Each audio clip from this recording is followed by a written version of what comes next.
So it's a great pleasure to welcome you here in the House of Switzerland on behalf of the Consulate General of Switzerland in Milan to this very interesting and important event organized by the Embassy of Switzerland in Italy and by the Istituto Svizzero di Roma. It's a very important topic we're tackling here tonight about next generation and environmental justice. So Switzerland's image abroad usually is positive, but it's very much associated to stereotypes. So usually we're known for chocolate, cheese, mountains, cows, maybe watches, banks, but less is known about Switzerland's innovation ecosystem, about its engagement in environmental topics, and its achievements in science and technology. So that's why we want to present you here in the House of Switzerland, a Switzerland that is creative, innovative, sustainable.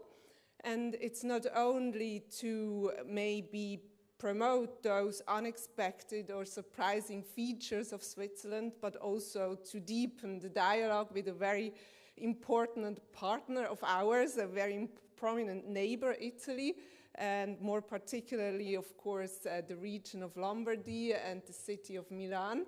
And we share very close economic, cultural, and also linguistics ties. And let's not forget the exchange in services and goods between Italy and Switzerland amounts to 1 billion Swiss francs a week. So we opened this House of Switzerland 3 days ago. We started with 2 events organized by the consulates on the topic of artificial intelligence and innovation ecosystem and the ties Switzerland has with the innovation ecosystem of Italy and more particularly with mine, the Milano Innovation District.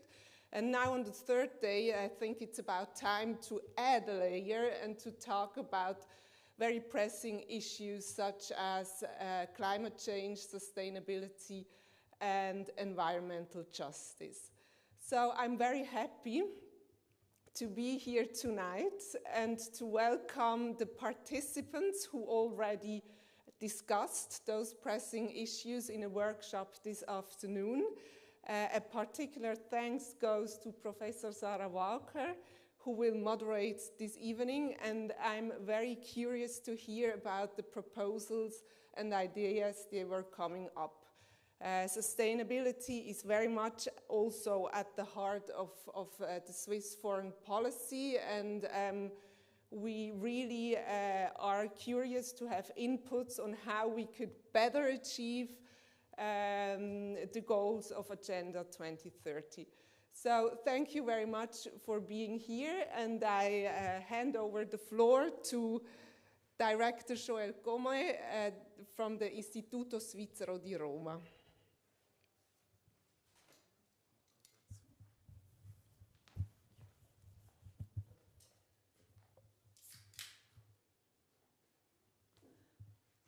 Buonasera, good evening.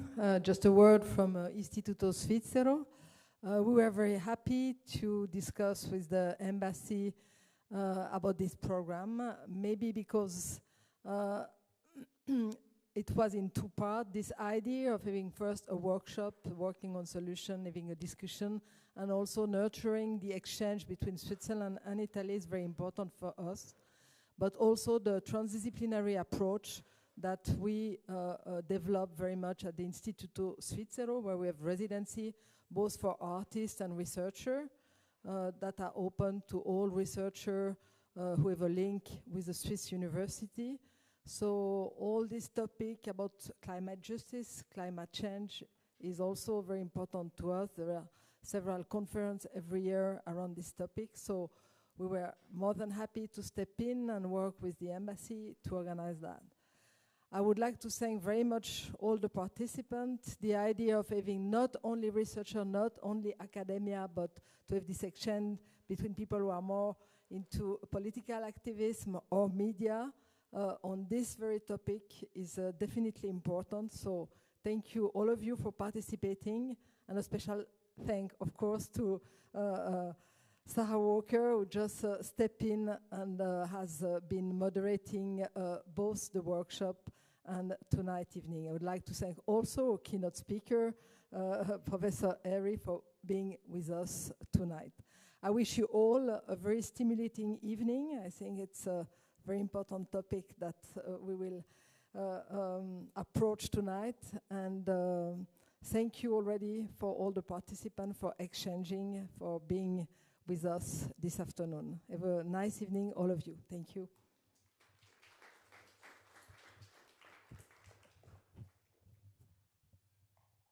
Thank you very much. And thank you for inviting me.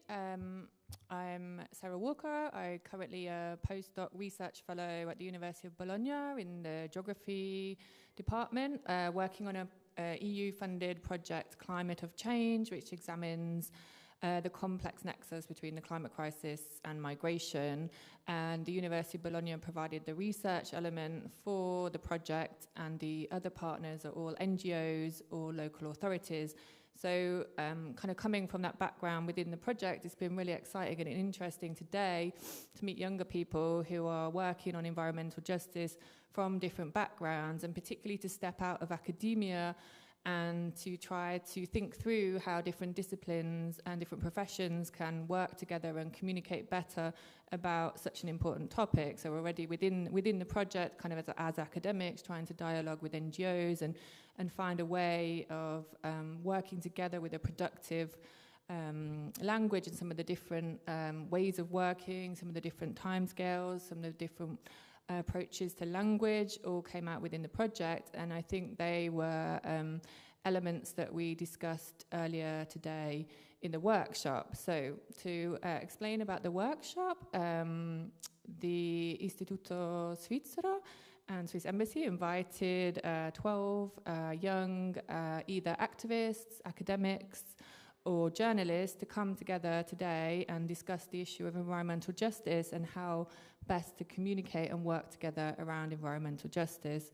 And so I'm going to pass the floor shortly to Daniele and Klimos to talk a little bit about what came out of the workshop. But they, together with the other participants, sat down and thought through kind of where their work comes from in trying to, as activists, raise the awareness around environmental justice, as academics, how to feed into campaigns or work with activists, and how to communicate better together. So we held a workshop where we split into groups and thought through some of the obstacles and some of the opportunities of working together. And all together we devised a kind of work in progress sort of manifesto of sort of good practice, and I'm going to pass the floor to Daniele now to speak a little bit about what came out of that and what important points what came out of the workshop today. And it was a really generative, interesting workshop, I think. Perfect. Thanks so much for your invitation, and also thanks so much to all of you for being here. At the moment, I'm here on behalf of this amazing group of 12 people that basically we talk about how to provide good communicative messages for, and also best practices in the field of environmental justice. And I'm here also today with the amazing Klimos.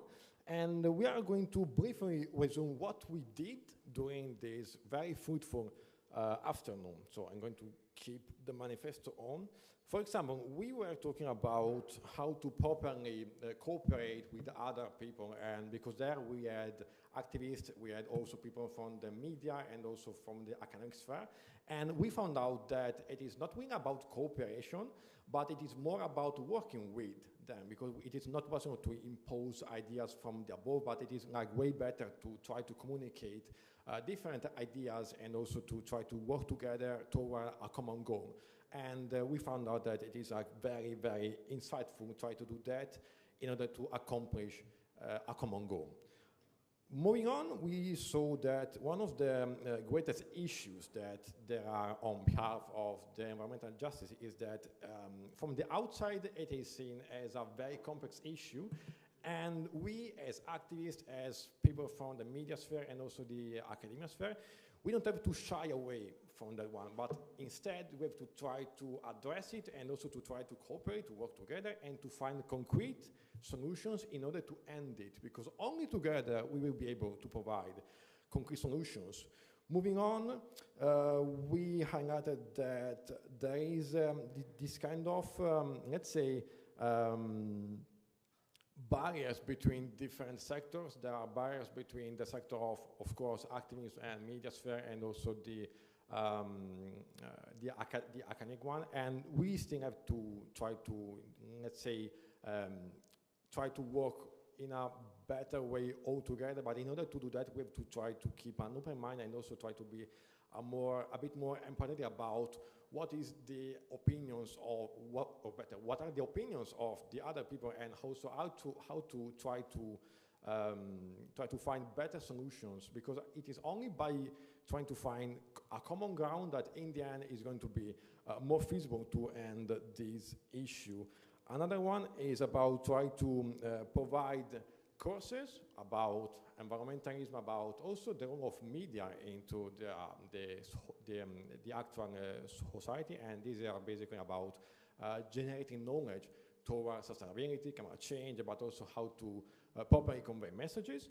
And concluding, and then I'm going to give the floor to Klimos. The last one is about developing a better code of ethics when it is about generating messages that are going to be spread out on social media, on Twitter, on TikTok, and similar. So we have to try to exploit this aspect in order to properly communicate and also to reach the people that basically they need that. So because at the moment there are people that are really interested about environmental justice, but they are not being reached by the normal media because the marketing campaigns are not very well targeted, and there are also other issues. So in one of the topics that we address is that we have to try to get in touch with this target and also to involve everyone which is interested about environmental justice in order to allow everyone to properly take action, and also to try to find colleagues, friends, and also people able to support their actions. So, Klimos, you go for it. I think a lot has been said already.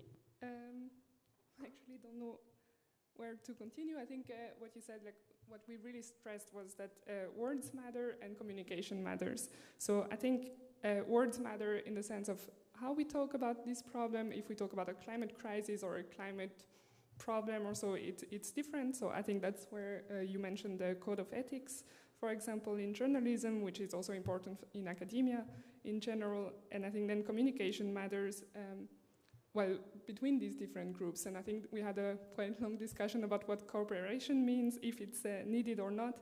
And I think that was a difficulty in defining cooperation, is that we don't necessarily have to work together really, but with each other towards this same global goal. But we actually have different goals, different roles as such, as researchers in academia, or in as activists, or in the media. And I think that's something we should realize and work with. Yes, I think that's what I wanted to add. The rest, I think most of it has been said. I don't know if something else came to your mind, but I think that was good. Thank you.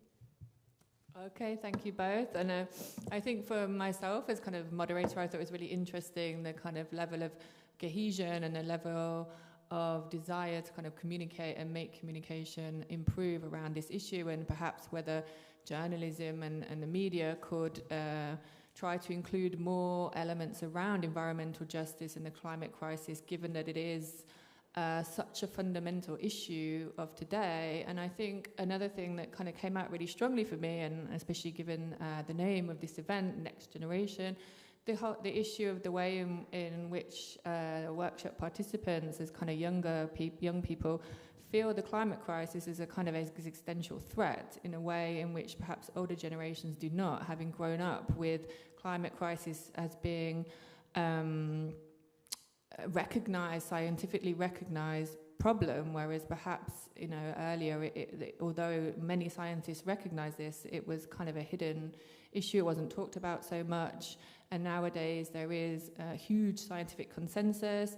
The latest IPCC report kind of shows how much human intervention, and it's acknowledged that human intervention is causing the climate crisis and is having and will have irreversible and very damaging effects, although there are still things that can be done to mediate this. And I think kind of having had that knowledge and that kind of climate themselves has a greater effect and a greater impact on the kind of lived experience of the climate crisis is quite different to people, to the sort of older generation, and that needs to be thought through a bit more also in terms of who holds the power within academia, within the media, perhaps less so in activism circles, and how that gets translated and talked about, and the importance that it has. And also the issue, the whole issue of communication and how the issue is framed, and to move away from kind of emergency narratives and to keep focus on the kind of the ongoing nature of the climate crisis. We see now how with the current geopolitical situation and the energy crisis, lots of issues around the climate crisis are being overridden. Reopening of coal plants, reopening of steel plants in Italy, where that have actually been shown to have damaging impacts on local populations' health and so on. And the climate crisis is not gone away, it's ongoing, but the emergency narratives create a way of kind of hiding it or reinstituting quite damaging policies. And one thing I think that was also quite interesting, and that relates to Dr. Karina Herry's talk that she's going to give shortly, is that we didn't discuss the issue of rights, which is actually is the central platform of Dr. Herry's talk and her background, and she's currently based at the University of Zurich working on the Climate Remedies and Rights project, and she's going to give her talk about the project, so I won't say much more. But it's really fascinating, really valuable project, and the large increase in climate litigation as a means of raising and allowing for environmental justice. And I think that could be something that perhaps in the discussion afterwards could be interesting to tease out. And again, in relation to communication, that would be one of my questions after it is the use of the law. How can you communicate such a complex issue? How do you communicate climate litigation in a way that's accessible to people that don't come from a law background? So I'm going to hand over now to Dr. Karina Herry, who will go into much more detail about this exciting project. Thank you.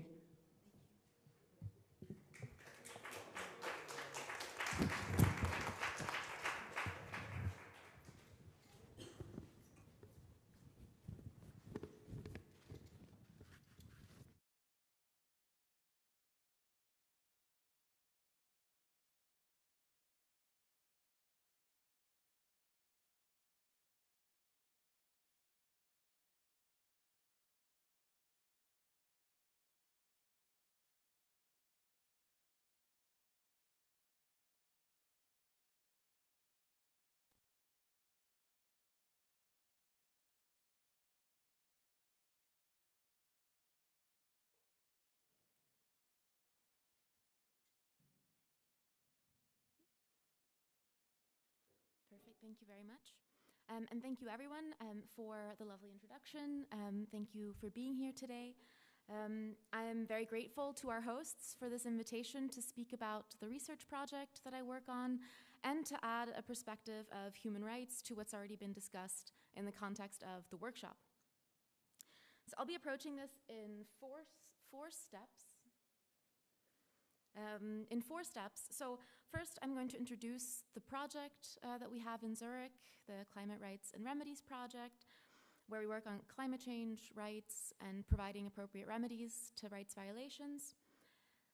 Then I'll discuss the concept of climate justice before asking what or can we achieve justice through human rights, and what can we learn from a human rights perspective for the purposes of today's event.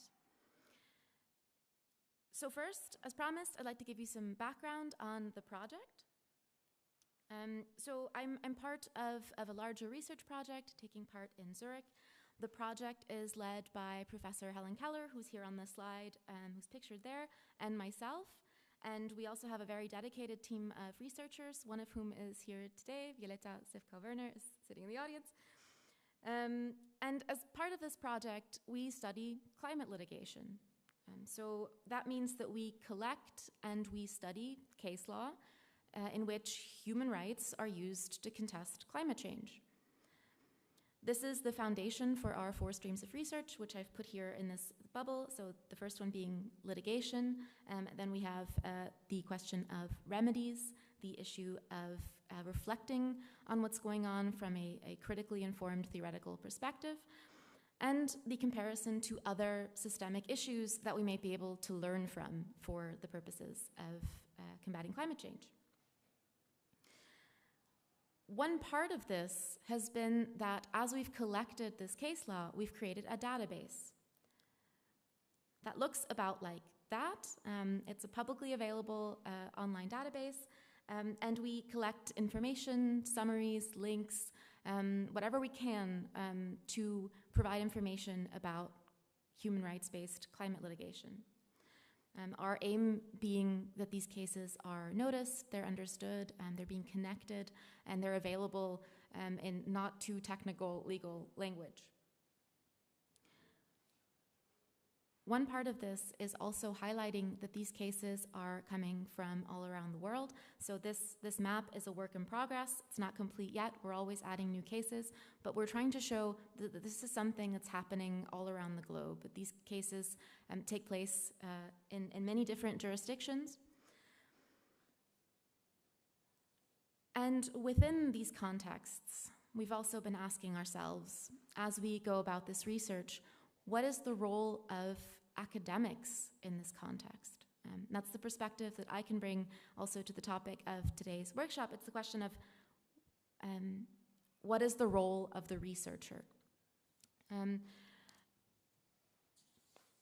So we're asking how and in what form should academics, should researchers intervene in the public debate?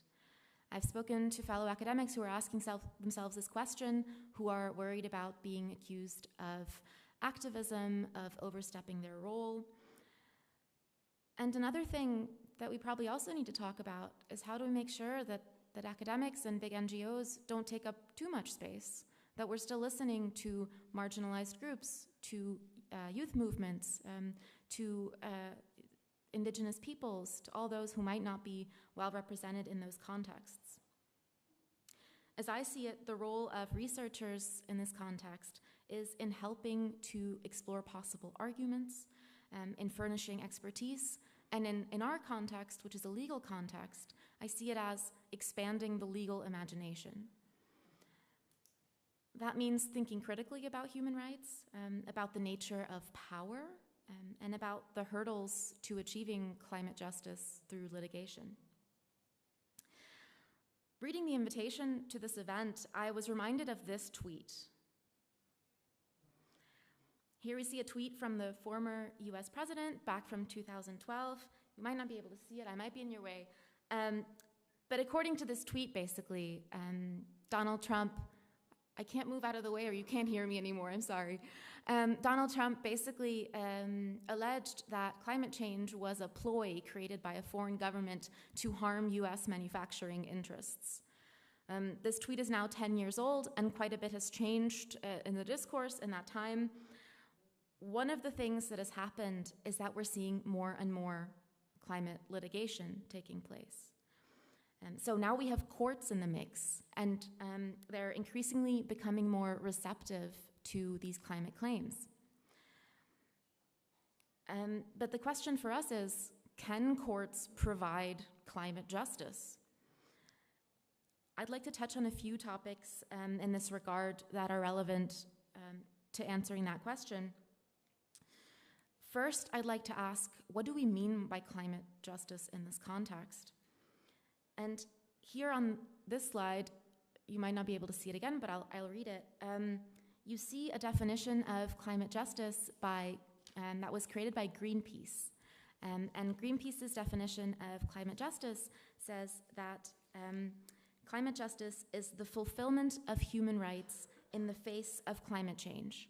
It is a process of addressing the climate crisis as a human rights crisis and using the court of law to hold corporations and governments accountable. This definition is based on the idea that climate justice is just about respecting human rights. This implies that the human rights framework that we have now is enough to combat climate change. But that might not be entirely true. So climate change is an unprecedented issue for the human rights system. I'm going to argue that the system needs a few adjustments if it's going to help us to get any closer to realizing climate justice. In particular, human rights are directed at states, so they're not that adept at capturing harms by corporations. They're also focused on humans as individuals, so you have the individualism and the anthropocentricity of rights. That can lead to gaps in protecting the environment. Work is being done in that regard by trying to recognize a separate human right to a healthy environment, but gaps still remain. And there are other questions that we haven't answered. For example, do states have obligations to people in other countries who are harmed by their emissions? How do we protect the rights of future generations who can't bring a climate case today? And how do we balance different interests that might come into conflict with each other? For example, if someone's rights are affected by a clean energy project. These are some of the questions that we're trying to answer, and in doing that, we are reimagining trying to reimagine what climate justice means for human rights law. Climate justice requires different things in different contexts. Maybe some of these topics were touched on this morning or this afternoon. Climate justice can mean a recognition of difference, but it can also be a demand for redistribution in a socioeconomic sense. It can be a way of resolving intragenerational conflicts. The question is, can human rights, and especially human rights litigation, move us closer to these goals? And to understand this, I want to look very briefly at a few concrete cases. So,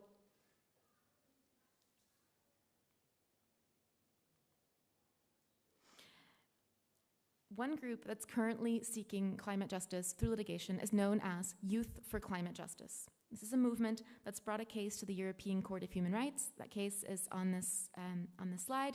It's known as the Duarte Agostino case that's pending there. We're keeping close tabs on that case and other cases like it. And expectations about what might happen in this case are constantly growing. At the same time, cases like this put human rights bodies before entirely new situations. So they're applying instruments that were drafted back when climate change wasn't an issue that was really being discussed.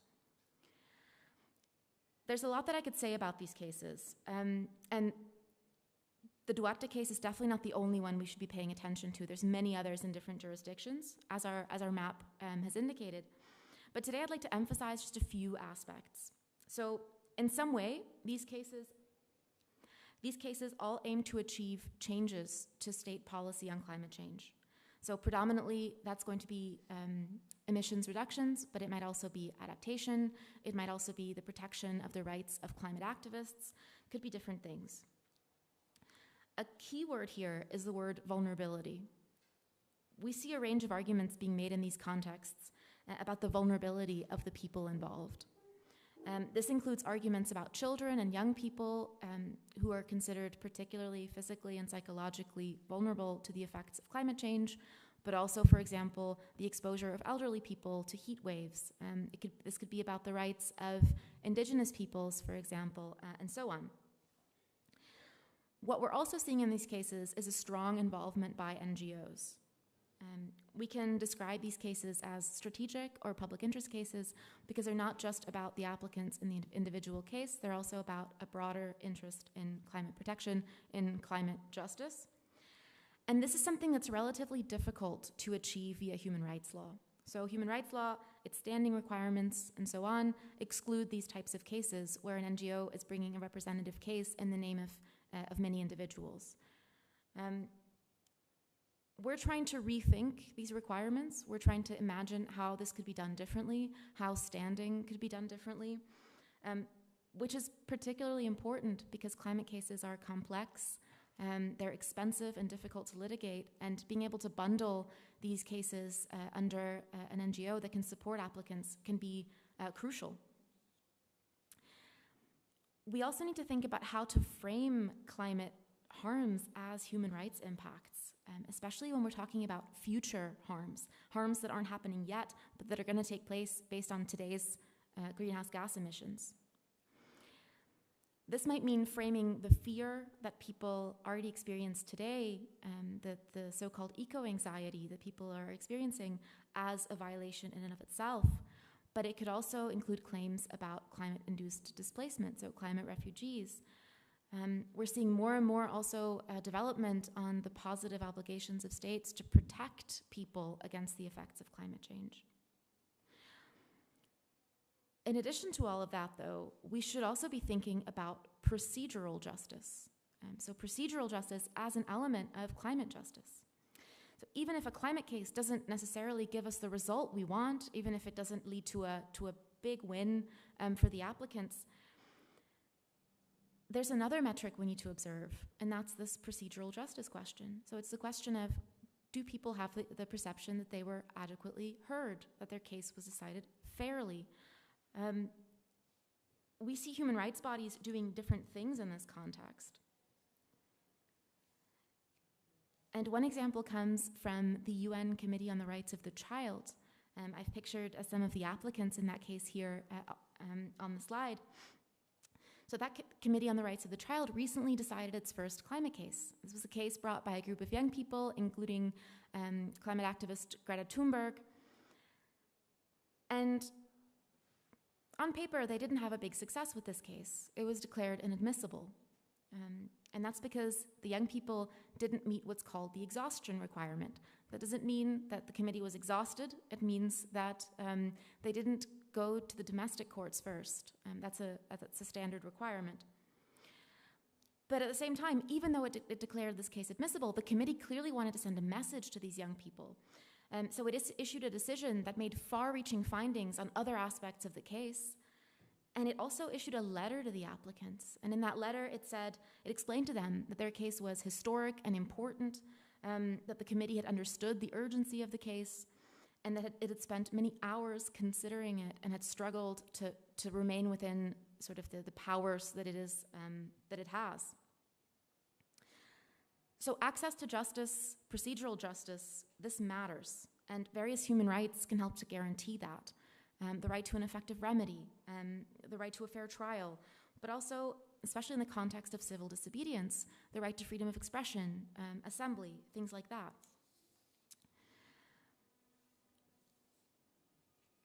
Procedural justice also relates to the willingness of human rights bodies to accept that climate change is a human rights problem, and that sooner or later they're going to have to treat it as such. This means being willing to engage with a situation that is complex and that raises, among other things, difficult scientific questions that judges, as lawyers, are often not equipped to deal with. These are some of the areas where we see pushback, where people say, well, the courts are not the place to decide on climate policy. At the same time, I think it's important not to overstate this complexity. Judges can do hard things. They can decide hard cases. And it's a question also of providing them with the expertise they need to be able to do that. Given their limitations, it's hard to argue that human rights alone can give us climate justice. I don't think we can say that. But we can see human rights as a corrective. We can see them as a way to make sure that affected interests are heard, as a method for understanding the harms that are at stake here. In essence, what we're talking about here is a corrective to power, to the status quo, and about an analytical framework that allows us to think about what's happening here and how we can contest it. going forward, I think it's very important that we continue to think critically about these issues. And I hope that today's event, today's discussion, can be a contribution to that critical engagement. I thank you very much for your attention, and I very much look forward to discussing these topics with you. Thank you.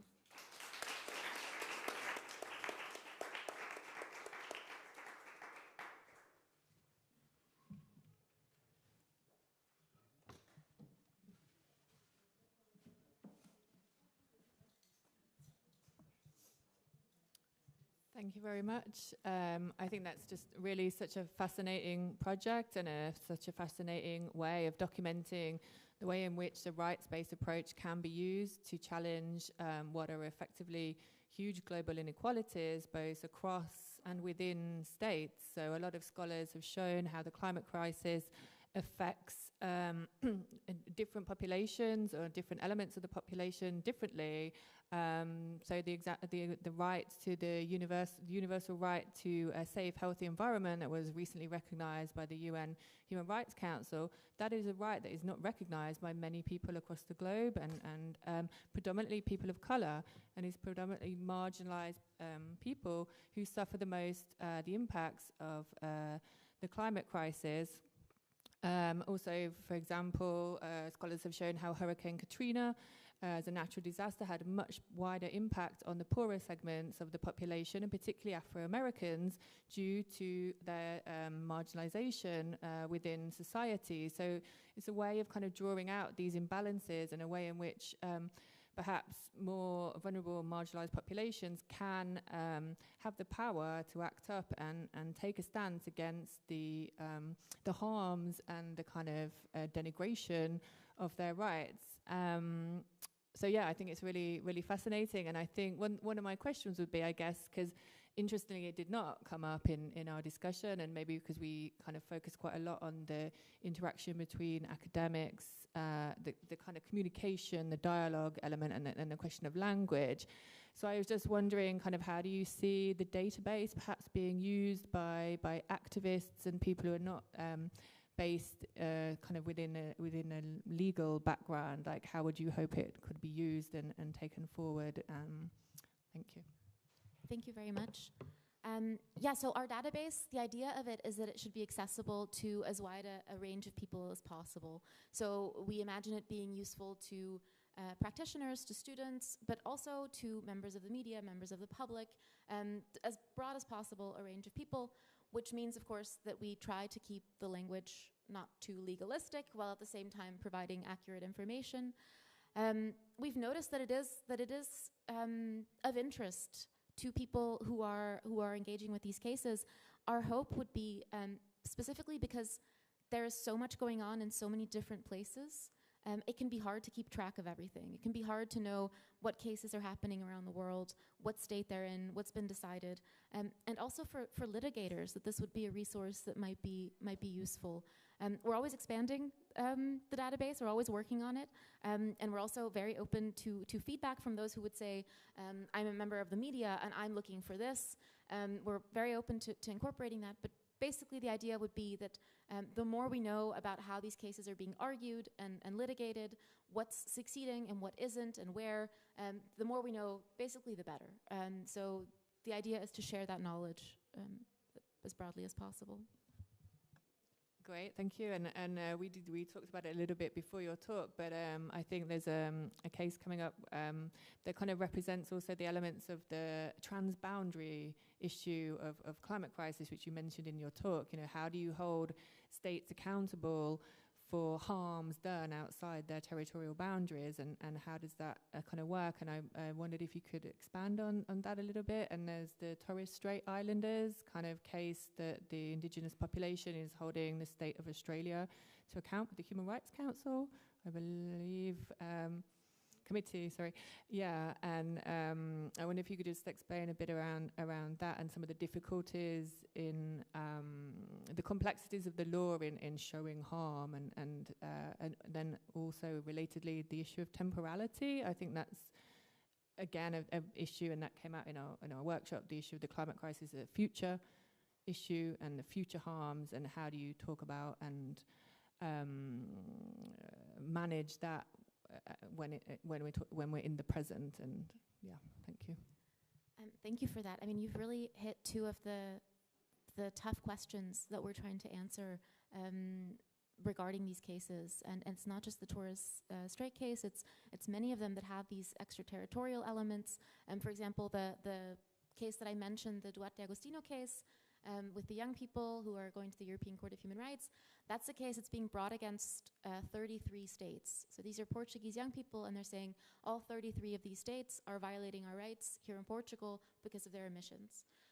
That's a kind of argument that's not very easy to make. It really pushes the envelope of what's been accepted so far. And you have people arguing on both sides here. You have legal scholars saying this goes way too far, unacceptable. And you have people saying, actually, this is excellent timing for just a little spot of self-promotion, because I had a paper come out this morning where I talked about this territoriality question. And actually, I think there is... Sorry? It's a very difficult question. We have so many difficult questions right now that we are still looking for the answers to a lot of them. But you know, answers are possible. On the extraterritoriality element, I think it's possible to argue for that. On the temporality element, one thing that I'm really interested in is the recognition of the right to a healthy environment as a protection for nature itself, which would mean also preserving the environment and nature for future generations. That's something that I want to think about some more. I had a really interesting debate with a philosopher recently who couldn't believe that we hadn't recognized the rights of future generations yet. But indeed, I mean, these cases, they push the boundaries. They are asking human rights law, human rights bodies to do things that are not part of the established framework. So it's going to take a little bit more time, I think, until we've resolved all those questions. But I think it is definitely possible to tailor the framework we have now to meet these demands. Thank you there. That's really, really interesting. And I think you mentioned it in your talk as well about the rights as the human rights, and actually moving away and like incorporating non-human rights as well. And I guess, yeah, the right to the healthy environment and the concept of nature and the damage to biodiversity and ecosystems that the climate crisis is doing is an issue as well. And these cases are rising all the time. So are you quite kind of positive about there's a huge increase in climate litigation over the past few years, and your database is documenting all of these. I guess, you have quite a positive feeling around like that they can grow and people can learn and use them? I really do. Not everyone shares my optimism. I've been accused of undue optimism in this regard.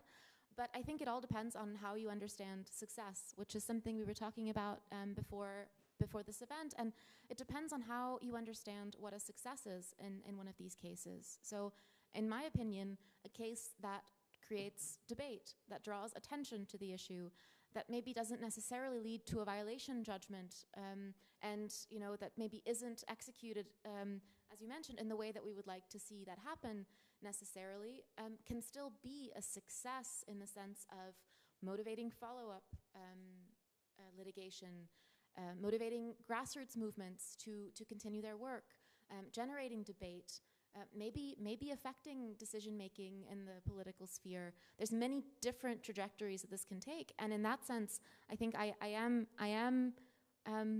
optimistic, because we are seeing these successes all the time.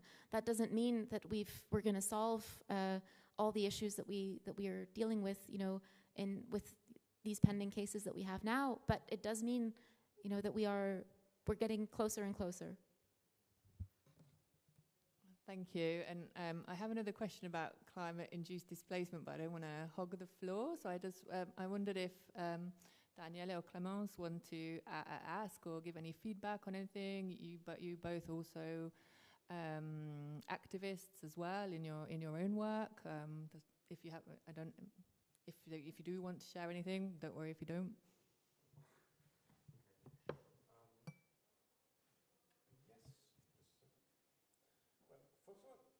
Thanks so much for your presentation. I found that inspiring because because honestly, like I have a background in economics and communication, and I'm very, very passionate about sustainability. So I was like I'm still processing this amount of information. I found that really, really interesting. But my question is that is more a curiosity. It's not really a question. Is that what are your next steps? Like, are you planning to expand everything? Are you planning to, I don't know, to launch this platform, or I don't know, do you have something in your mind, or I don't know, do you have any dream that you want to accomplish with this project? We have a lot of very big plans, I have to say. I don't know if we're going to realize them all, but we have very big plans for this project. So we do, the things you would expect. We publish, we organize events, we have this database. But one thing that we're really interested in doing is kind of in the sense of a thought experiment, but potentially also in terms of a practical thing, is to theorize the idea of a world climate court. So what we have right now is we have different human rights bodies that are working on these cases, and our idea is to think, actually, how would the ideal institution look that would deal with these kinds of cases, and what can we learn from thinking about that ideal institution for the institutions we have now? And in that sense, we're actually planning to write a statute for a court like that to kind of, in a sense, prepare everything for the creation of that court. In our wildest dreams, perhaps then that would mean that this body would be actually set up. But even if it isn't, I think that can help us to identify some of the areas where more work needs to be done.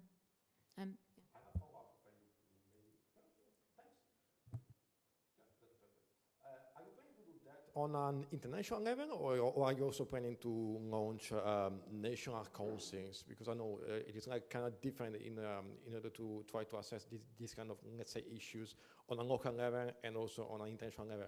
So do you have like plan to do like nationally, starting from, I don't know, Asia, Europe, or Latin America, or just go for the international one and then going down for the national one? That's a really good question. So our idea is for an international body, but we are trying to think about how can we ensure that there's adequate representation within that body. How do we make sure that that body is engaging enough with local circumstances, local culture and customs, and all the things that need to be taken into consideration? So that's one of the things we're going to try to write into those rules, but we haven't found the ideal balance yet. It's a very good question.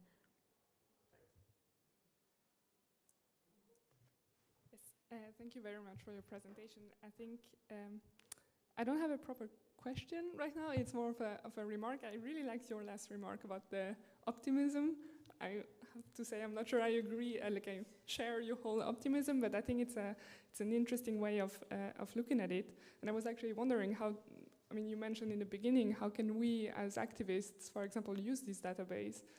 And I think, I really have no legal background. I don't think we do in my association, for example. So this sounds at first quite far away for us. But I think this idea of the optimism is quite an interesting thing for us to just see that things are indeed happening. Especially, I'm from Switzerland. We fight for more ambitious climate policy within Switzerland, and in general, we know that Switzerland has a lot of its environmental impact, for example, abroad. So also this idea of transboundary that you mentioned before, I think it's really interesting, important for Switzerland. So, that's more of a remark. I think it is really a good database, but I'm just wondering if you have any inputs on how you see it being used by activists, properly being used. Thank you for that. Thank you very much. So I think for us, the domestic and the international, they do flow together to some extent. So if I take as an example, there's a case pending right now at the European Court of Human Rights. That's a Swiss case. It's the Klimos and Urine case. And that's a case that went through the domestic courts first, got quite a bit of attention domestically. The applicants didn't succeed, and then took their case to Strasbourg. So now we're seeing that Swiss case being evaluated internationally. Some cases don't get to that point, maybe because applicants succeed, maybe because they don't take their cases further. But at some point, the international and the national, they flow together for us. We don't try to just focus on international cases. Actually, most of the cases that we have in our database are domestic ones, they're national ones. And I think for us, maybe the main thing we could offer you, or maybe the answer to your question is, it's the connecting information. So it's the knowing that there are movements all around the world who are trying to achieve similar goals. I in no way want to disparage the work that's going on domestically, because there are tremendous things that are being done and that are taking place, and ultimately the international human rights system is always subsidiary to domestic systems. So ideally, we would achieve better policies on the domestic level. It's only when that doesn't happen that human rights come into play. But yeah, so I think showing what's out there. We also we run a little blog, and we post updates on developments that can be of interest, standards that come out, new things that happen. For example, the recognition of the right to a healthy environment. That's something that's happening more and more forums. So that's something I think knowing that these things are happening maybe can also provide indeed inspiration, motivation. A little dose of my optimism, I hope. Yeah. Good enough, thank you. Okay, thank you. Yeah, just we're actually within our project thinking of trying to make use of the universal right to the healthy environment through the NGO campaigning, and trying to use that as a kind of key to build upon and to a means of accountability that otherwise is perhaps more difficult to try and keep hold of. I don't know if anyone has any questions or comments that they would like to give to Dr. Harry, perhaps. Yeah, can we pass the microphone?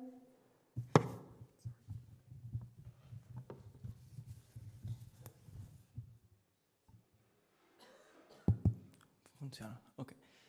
Thank you very much for the presentation. It was really inspiring to see all this, to see this map of things happening, because it means that it really travels from one place to the other. And I wanted to ask you something about the rights of nature paradigm that recently in Spain, in the Lagoon of the Mar Menor, was recognized legal personhood. So this means that for years they will be debating this in the Spanish parliament. But I found it interesting because it's the first time that it happens without building on indigenous knowledge.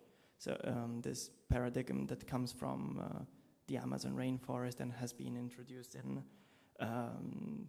plenty of places, but it's the first time that people from a place in Europe actually say, we should recognize legal personhood to this ecosystem because we want to give it to him, not because since centuries the local knowledge said this.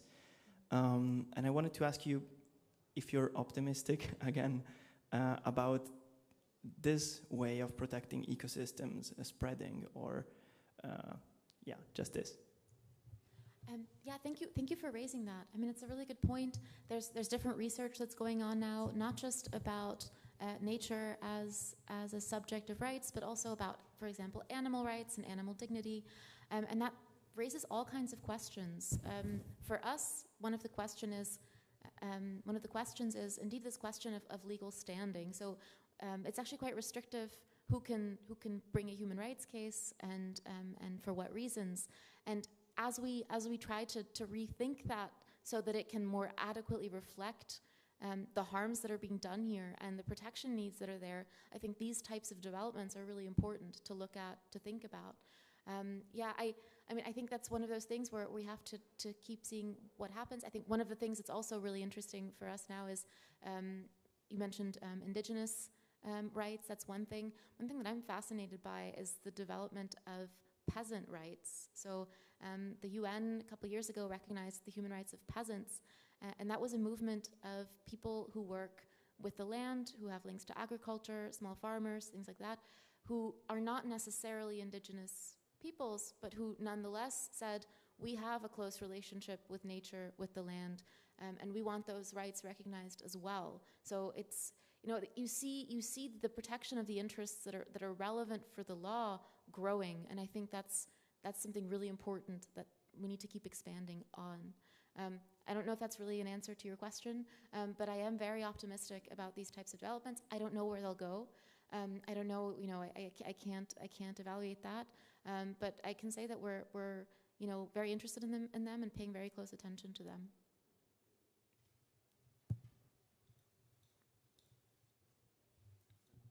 Hi, thank you so much for your presentation. So I work in a project and we investigate the nexus between climate justice and mobility justice, so people that move due to climate change.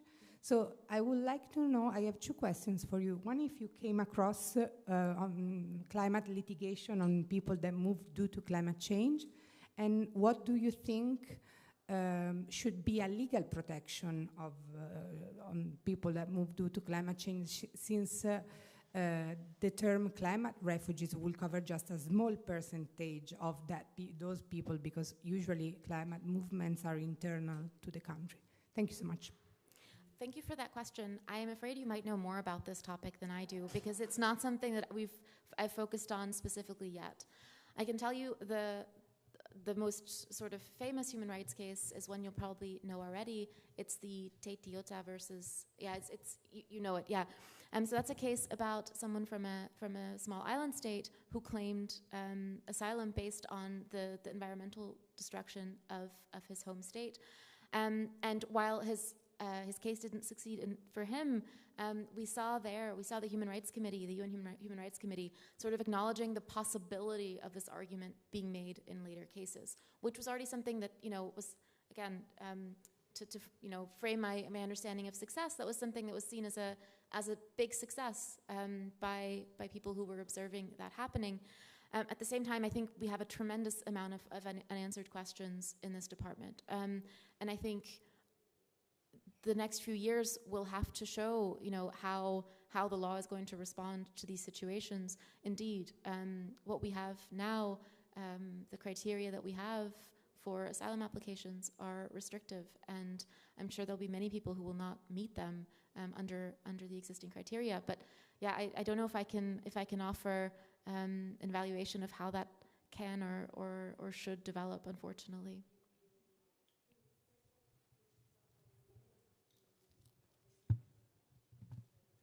Thanks for your presentation. Coming from Switzerland, I'm really interested in the case you mentioned before, the Klimos and Urine case. And I was wondering, so if this case succeeds in Strasbourg, what do you think, how could this case shape Swiss politics or, and in the end, Swiss law? What are the chances that a successful case could change something or shape the law or shape the politics? I don't know if you're a lawyer, but I have to give you a very lawyerly answer in response to this question, which is it depends. That's the cliche lawyer's answer, but it does depend. So if we look at how countries respond to Strasbourg judgments, we have a broad range of how that goes. It goes from totally ignoring the judgment to implementing it completely and very well. Switzerland generally falls more under the latter category. Countries with rule of law problems, etc., fall more on the first side of the spectrum, but it really depends on the case. There are things that the court can do to facilitate better implementation of a case. So there's something called the pilot judgment procedure that it can apply in these cases that allows it to also make general orders for things that states have to change. There's a supervision mechanism for the execution of these cases in the Council of Europe. So that also supervises states as they implement this. But again, unfortunately, I really can't say how. It also depends on sort of what that judgment would look like. If that judgment, there are people who hope that there was a Dutch case, the Urine case, that was an early piece of climate litigation that is being used as a model for a lot of these climate cases. And in that first Dutch case, a domestic case, the Dutch courts basically said Dutch emissions reductions are not going far enough. They have to be way more stringent. And people are hoping that maybe the European Court of Human Rights would do the same. Maybe it would tell Switzerland, you have to reduce by this amount, by that date, and so on. I think that's maybe not so likely. You know, under the system, there's always a margin for states to decide how to implement these cases. So yeah, unfortunately, I wish I knew. I wish I had a crystal ball that I could look into. I don't know. But again, if we get to that point, that's already again a big success in the sense of kind of pushing the debate further. And I guess we'll have to see when we get to that point.